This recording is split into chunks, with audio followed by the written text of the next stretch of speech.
నేను మొర్రపెట్టిన దినమున నీవు నాకు ఉత్తరం ఇచ్చితివి. నీవు మొర్రపెట్టినప్పుడు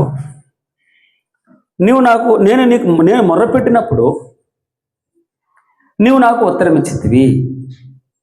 రెండవ మాట, నా ప్రాణములో త్రాణ పుట్టించి నన్ను ధైర్యపరిచితివి. నాకు ఇంకొక ఇష్టమైన మాట ఇందులో ఏంటంటే 8వ వచనం మనం చదివితే, యెహోవా నా పక్షమున కార్యము సఫలము చేయము. యెహోవా నీ కృప నిరంతరము ఉండును. నీ చేతి కార్యములను విడిచిపెట్టు. ఒక చోట వ్రాయబడి ఉంటుంది, నువ్వు నాటిన మొక్క ప్రభువా, నువ్వు నాటిన మొక్కని నన్ను అలక్ష్యం చేయదు. నువ్వు ఏ సమయానికి, అందుకే క్రీస్తు మహిమ ఐశ్వర్యం నుండి మన ప్రతి అవసరం తీర్చబడుతోంది. ఎప్పుడు ఏది కావాలో ఆయన సమకూరుస్తున్న భగవంతుడు. ఈరోజున ఏం చెప్తున్నాడంటే, నీ చేతి కార్యములను విడిచిపెట్టకము ప్రభువా, నీ కుమారుని తండ్రి. అందుకే హిజ్కియా ప్రార్థన చేస్తూ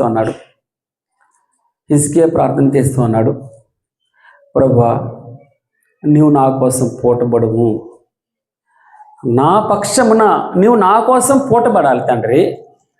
పోటబడడం అంటే ఏంటంటే ఉపవాసం ఉండడం, కడుపు మార్చుకోవడం. ప్రభువా నేను ప్రార్థన చేయలేనంత దారుణమైన స్థితిలో ఉన్నాను తండ్రి, నువ్వు నా పక్షాన ఈ కార్యము సఫలం చేస్తావు ప్రభు. తర్వాత నీ పరిశుద్ధాలయము తట్టు నేను నమస్కారం చేయుచున్నాను. ఏమన్నాడమ్మా? నీ పరిశుద్ధాలయము తట్టు నేను నమస్కరించుచున్నాను. మనకు కొంచెం చిన్నగా అయి ఉండొచ్చు ఈ వాతావరణం. మనం అడుగుపెట్టిన వెంటనే మన 2 చేతులు అనగా హృదయపూర్వకంగా ఆయన వైపు నమస్కారం చేయాలి, భగవంతుని వైపు నమస్కారం చేయాలి. గోడలు కాదని చెప్పేది, కట్టడానికి కాదు. ఆలయం ఆయన నివసించే స్థలం. ఎక్కడ 2 3 నా నామమున, యేసు నామంలో కూర్చుంటారు, అక్కడ భగవంతుడు ఉంటాడు మన మధ్యలో. ఆయనకి మనసారా ఆయనకి కృతజ్ఞతాస్తుతులు చెల్లించాలి, నమస్కారం చేసేది అని భక్తుడు చెప్తాడు. తర్వాత నీ నామమంతటి కంటే నీవిచ్చిన వాక్యమును నీవు గొప్ప చేస్తున్నావు. దేని చేశాడమ్మా? నీ వాక్యమును, యేసును ఎంత గొప్పగా. 1 కొరింథీ 9:11 మీ కొరకు ఆత్మ సంబంధమైనవి మేము విత్తి ఉండగా అని చదివాను. ఇక్కడ 1 కొరింథీ 9:11 మీ కొరకు ఆత్మ సంబంధమైనవి మేము విత్తి ఉండగా.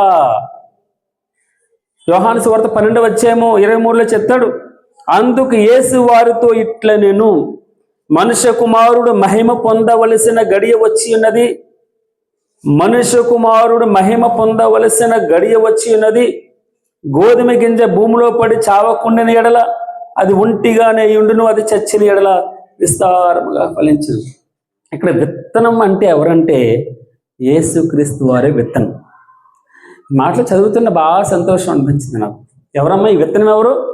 విత్తనం నాటమన్నాడు. ఎవరిని నాటాలి? యేసు నాటబడాలి హృదయంలో. యేసు నాటబడితే ఆ హృదయం నిబ్రంగా ఉంటుంది, ధైర్యంగా ఉంటుంది. పరిశుద్ధంగా ఉండడానికి ఈ రోజున నా ప్రాణములో త్రాణ పుట్టించి నన్ను ధైర్యపరిచితివి. ఎప్పుడు మన హృదయంలో త్రాణ పుడుతుందంటే, ఆ ప్రాణంలో త్రాణ పుడుతుందంటే యేసు అనే విత్తనము నాటబడి చచ్చిపోయిన తర్వాత అది విస్తరిస్తుందంట, ఫలిస్తుందట. అందుకే సాతానా, పేతురుని అంటాడు, సాతానా నా వెనక్కి వెళ్ళిపో, నువ్వు దేవుని యొక్క క్రియలు నీకు అర్థం కావట్లే, నేను చావవలసినదే. భగవంతుడు చెప్పిన మాట, నేను చావాలి, నేను చచ్చిపోయి పాతి పెట్టబడాలి, నాటబడాలి, అప్పుడు విస్తరింపబడుతుంది కృప. అందుకే నీకు క్షమాపణ దొరకాలంటే, నువ్వు పాపం నుంచి విముక్తి కావాలంటే, ఈరోజున మనకి మనస్ఫూర్తిగా కృతజ్ఞత చెప్పాలంటే భగవంతుడికి, యేసు ఆయన నాటబడి ఉన్నాడమ్మా, విత్తనంగా నాటబడ్డాడు. ఇంకొక మాట చూసి చదివాను రాత్రి, మత్తయి సువార్త 13:38 ఆ విత్తనమట విశ్వాసి ఒక విత్తనముగా అక్కడ వ్రాయబడింది. విత్తనములు అన్నారు. ఆ విత్తనములు రాజ్య సంబంధులు, విశ్వాసులు. 38వ అధ్యాయం 3వ వచనంలో కూడా మనకు దొరుకుతుంది. మత్తయి సువార్త 13:38 రాజ్య సంబంధులు ఒక విత్తనంగా నాటబడుతున్నారు. విశ్వాసి ఒక విత్తనంగా మన నాటపడ్డాడు. యేసుక్రీస్తు వారు ఒక విత్తనంగా నాటపడ్డాడు. అలాగనే ఒక విశ్వాసి కూడా విత్తనముగా నాటబడుతున్నాడు. అలాగే మత్తయి సువార్త 13:19 అలా 13:3 చెప్తున్నాడు, వాక్యం అనేది ఒక విత్తనముగా నాటబడుతుందట. ఈ విత్తనము నాటబడి చచ్చిపోయి అది మొలకెత్తాలి. అందుకే బాప్తిస్మం అనగా ఆయనతో పాటు పాతి పెట్టబడడం. నీవు ఆయనతో పాటు చచ్చిపోయి పాతి పెట్టబడి బ్రతకాలి. ఒక విత్తనం ఏ విధంగా కుళ్ళిపోతుందో అది కుళ్ళిపోయి బ్రతకాలి, మరలా అది మొలకెత్తాలి. అప్పుడే నువ్వు మనస్ఫూర్తిగా యేసు అనగా రక్షణ అంటే నీకు అర్థమవుతుంది, క్రీస్తు స్వభావం మనకు అర్థమవుతుంది. తద్వారా మనం మనస్ఫూర్తిగా భగవంతుని స్తుతించగలం. తర్వాత ఇంకొక మాట నేను చూశాను, కొరింథీయులకు రాసిన పత్రిక 15:35-38 ఒక శరీరం, ఈ శరీరం ఒక విత్తనంగా నాటబడుతుందట, మహిమ శరీరంగా బయటకు వస్తుందట, పునరుద్ధానుడైన శరీరంగా. రాత్రి చక్కగా భోజనం చేసిన తర్వాత ఒక 5 నిమిషాలు ఆ రెఫరెన్స్లు చూసుకుంటూ వెళ్తే శరీరం ఏంటి, విత్తనంగా నాటబట్టం ఏంటి. తర్వాత ఇంకొక మాట చూపిస్తాను చూడండి. గలతీ 6:6 ఉంటుంది, మీరేం ఎత్తితే అదే పంటను కోస్తారన్నారు. మీరేం ఎత్తితే అదే పంటకు వస్తారు. కానుక అనేది ఒక విత్తనంగా ఉండాలట. అది మర్చిపోతే చచ్చిపోతే అది అనేకులకి సువార్తను ప్రకటించేదిగా ఉంటుందట. తర్వాత అన్నాడు నువ్వు క్రియలు విత్తనంగా నాటబడమని చెప్తాడు. తర్వాత ఇస్సాకును గురించి మీకు చాలాసార్లు చెప్పాను. ఇస్సాకు ఆ దేశం ఉందన్నవాడే విత్తనం విత్తాడట, నూరంతల ఫలం పొందుతున్నాడట. ఆ విత్తనం అంటే ప్రయత్నం చేయాలని భగవంతుడు చెప్పే మాట. చాలా ఆటంకాలు ఉంటాయండి, మామూలు ఆటంకాలు కాదు. తండ్రి తవ్వించిన బావులన్నీ మూసేశారు ఫిలిస్తీయులు.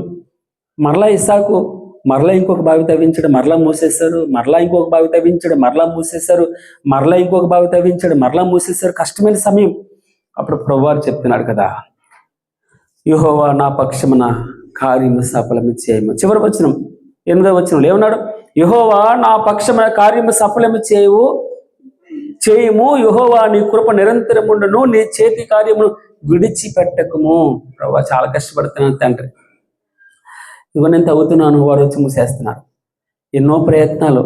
అందుకే యెహెజ్కేలు 37లో ఇశ్రాయేలీయులు చెప్తున్నారు, మేము నశించిపోయాం, మా ఎముకలు ఎండిపోయినాయి, మేము నశించిపోతుంది అన్నారు.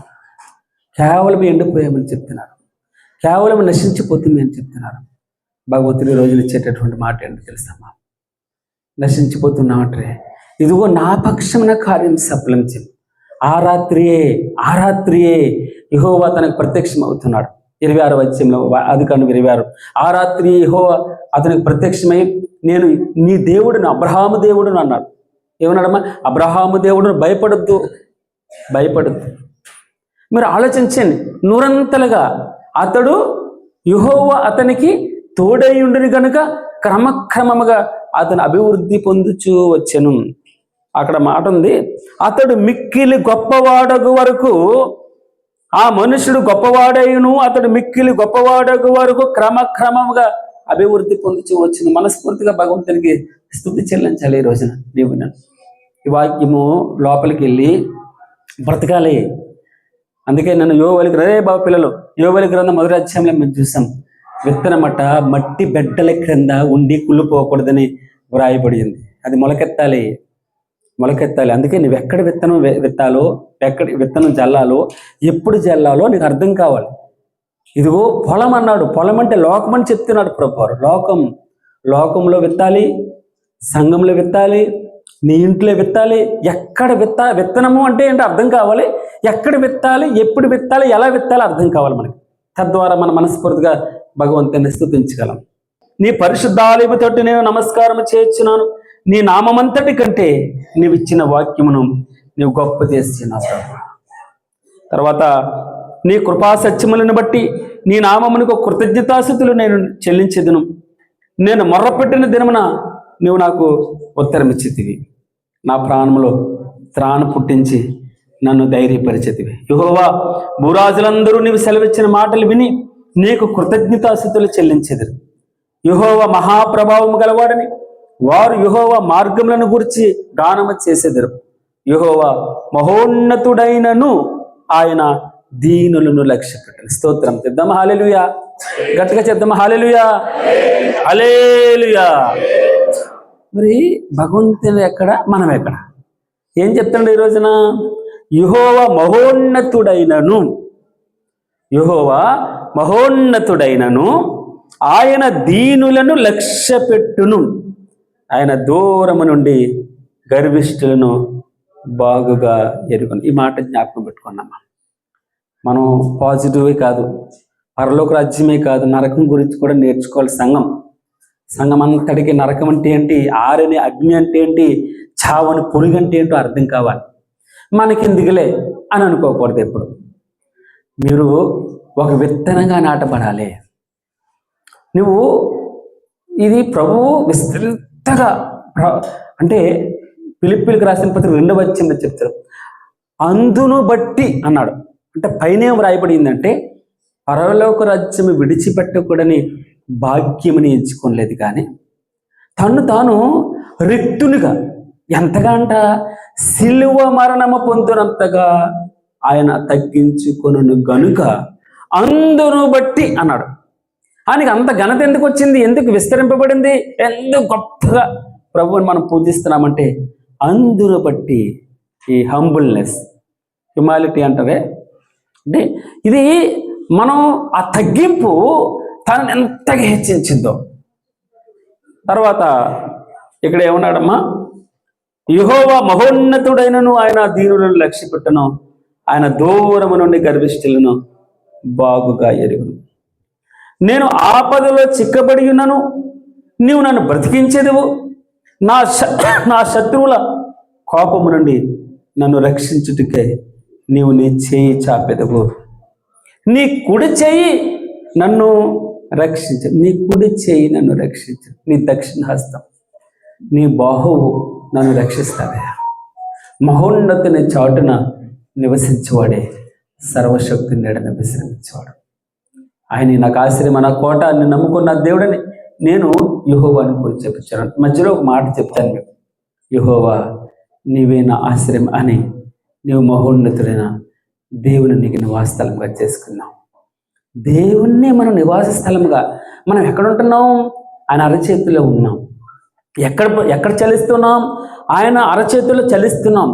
ఎక్కడ 17వ అధ్యాయం చెప్తాడు అపోస్తలుల కార్యములో, ఎక్కడ బ్రతుకుతున్నాం? ఆయన అరచేతిలో బ్రతుకుతున్నాం. ఎక్కడ ఉనికి కలిగి ఉన్నాం?